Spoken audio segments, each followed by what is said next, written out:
Look at this place.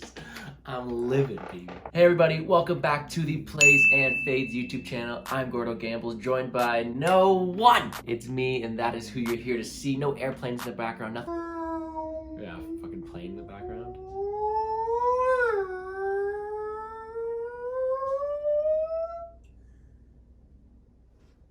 Just straight money making content. We're here talking about DFS, UFC Vegas 36, Brunson versus Till. Great card, a smaller one though, and that's really gonna impact the way we're gonna target this DraftKings slate. Now, I see it this way.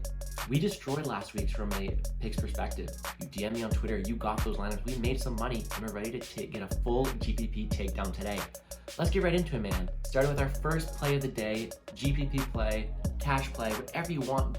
I'm not gonna say the L word, but my favorite play, my favorite part of the entire card, and a lot of others too, is gonna be Jack Shore, sitting at a nice price tag of 9.1K. Now, it's a small slate. If this was a bigger slate, he'd probably be 9.5, 9.6K. This guy's lined up minus 600 to win when I'm recording this video right now. Absolute stud, will be in the top 15 shortly. Just a great overall fighter.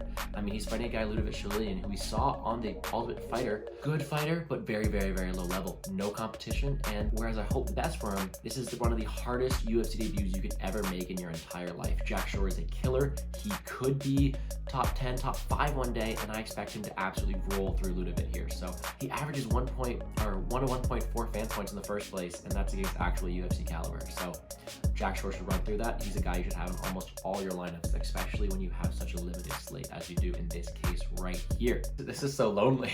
Hey, Gordo, who's your favorite underdog of the week? Oh, thank you, Kira. Thank you for asking. My favorite underdog play of the week is going to be David Zawada, sitting at a nice price tag of 7.5K on DraftKings. If you're looking at the money lines, this is the guy who's come closest to changing the script. I mean, he's lined at 7.5K here now, but if you look at the betting lines, they're close to being even. I give Zawada a pretty big edge here. Morano's just coming off a first-round knockout of Donald Cerrone, and good for him, well-deserved, but I've been fading him the whole time. I'm not a huge fan of Morano's style. I think Zawada has a lot of paths to victory here, and if he's able to win this fight, he puts out decent volume. I mean, at 7.5K in such a small slate, you're gonna need those guys who pump out that volume and who can win you those fights at this lower range. And someone like David Zawada sitting at such a low price tag is a perfect option for us to target, because I do cap him to win this fight. And when you can get someone who you think is going to win at such a low price tag, he's a must-have as well. I'm loving him. I think he's a great option as well. Speaking of GPP plays, Paddy Pimblett sitting at 8.3K. The hype train has finally come to the UFC. This guy has a huge following around him, and he's just an electric human being. And good for him. I mean, he goes in there, he goes for the finish, and that is exactly what we want to target in these GPP plays. 8.3K is a perfect price range as well, because it allows us to pay up and get those guys like Jack Shore and other options we're going to talk about later. And he should win this fight, in my opinion. I mean, I cap him to finish if he does win. Luigi Benjamin is a great opponent, and I think he's very well-rounded, but I just give Paddy the edge. And if Paddy is going to win this fight, it will be by finish, and it will score very big. Let's just hope the hype train rolls right through the station. Hey Gordon, what do you think about the main event? Oh, thank you, man. I think the main event is going to be a great scrap between two phenomenal guys at the middleweight division.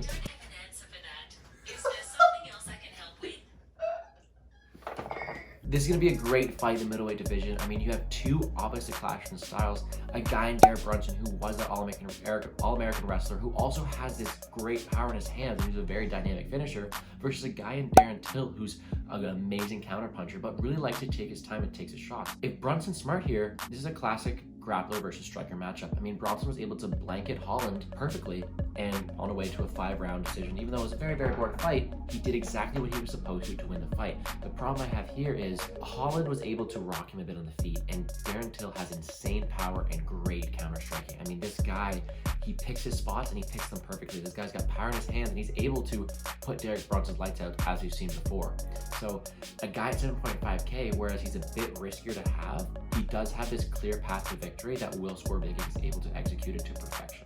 In terms of ownership, I will be pretty high in this fight, because you either have the underdog riding out to victory, which we need underdog this week, or you have a high favorite who should finish if he wins this fight.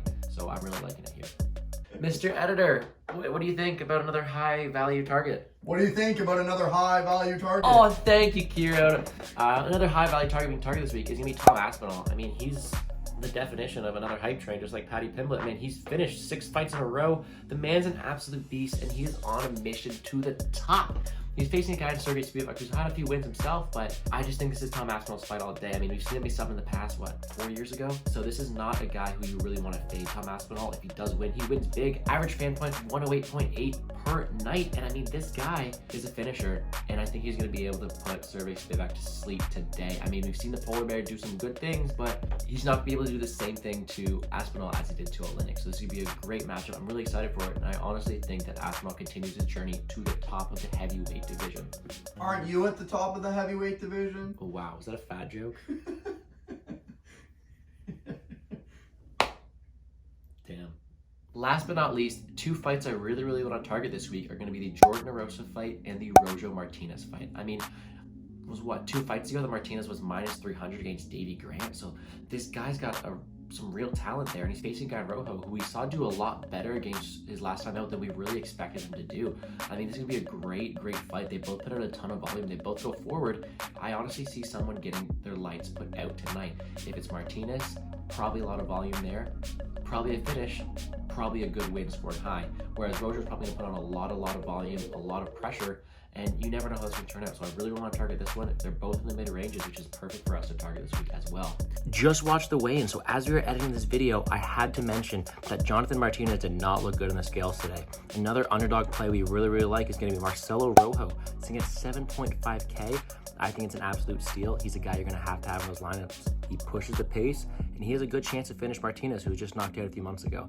The second one, the Jordan versus Rosa fight, is an electrifying matchup. This could be the fight of the night, in my opinion. I mean, both guys are great prospects. We just saw Rosa get knocked out recently, though, so I'm hoping Charles Jourdain, the Canadian boy, the guy I'm cheering for myself, is able to do it again here. We've seen Charles Jourdain be really electrifying in the cage, throw a ton of volume, and some very crisp striking. I think Jordan Rosa is a perfect matchup for him because he does let himself get hit. So if Jourdain's able to land those combinations and put out that volume, he will score super high, living up to his $8.8 thousand price tag this week.